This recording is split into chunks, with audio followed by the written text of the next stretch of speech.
Cindy and Max Blast of the Past is a series of short videos that are designed to be an incredible teaching tool in the classroom, as well as it is in the home. In these days of education, where the emphasis is placed on standardized tests, it's important to remember this country was developed through the skills of critical thinkers. People that analyzed events and situations, and then were able to develop their own theories based on the available facts. That's exactly what Cindy and Max can do for students today. They're examining past events by revealing just enough information so students can fill in the gaps for themselves. For example, look at this clip of an episode where Cindy and Max are discovering what it was like for escaped slaves in the Underground Railroad. Well, that makes sense, because I saw a movie on TV where the slaves used quilts and lanterns all the time as their signals. I don't think they use anything all the time. Well, why not? It'd be easier for escaping slaves to have a consistent set of signals that they would use. What about the slave catchers? What about them? Well, don't you think they would have caught on rather quickly? I mean, if something was used all the time, then they would have been able to follow it too. I never thought of it like that.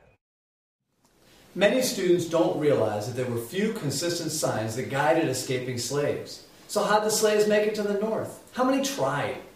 Although through Cindy and Max we get a close-up look at what it was like as I follow them through an authentic trail.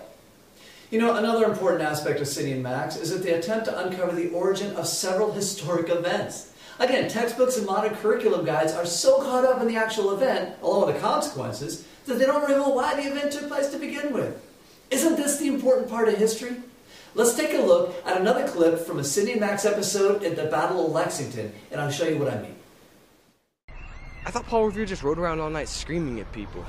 Never heard of him stopping anywhere. That's right. Unless what? Unless there was an important reason for them to stop. Like to warn Adams and Hancock. Why would they need a special warning?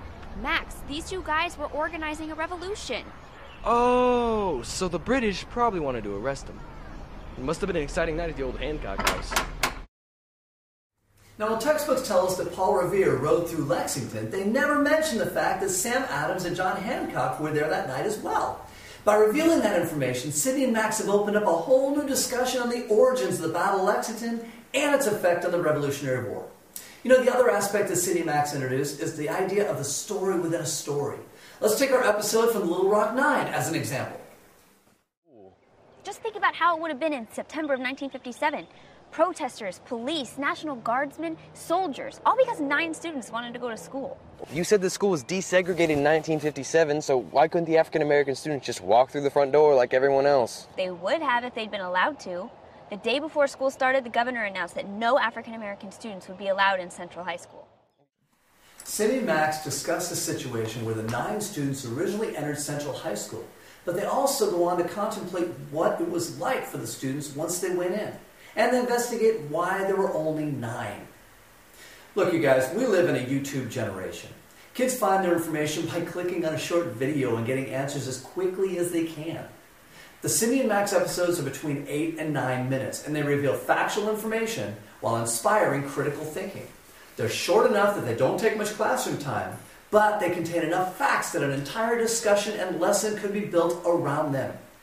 As teachers, we have a short amount of time and a lot of curriculum to cover. Why waste time trying to introduce students to a new lesson with a worksheet or a long documentary when Cindy and Max are designed to do it for you?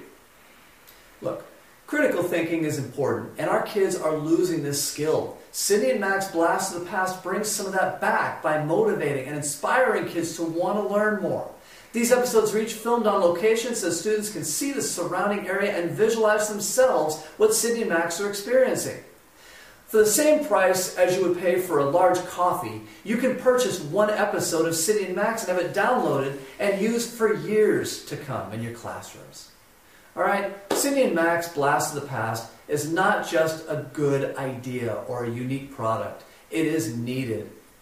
My name is Lee Noble. I taught history for many years, and I hope you look into purchasing an episode of Cindy and Max for your class. It really can make a difference.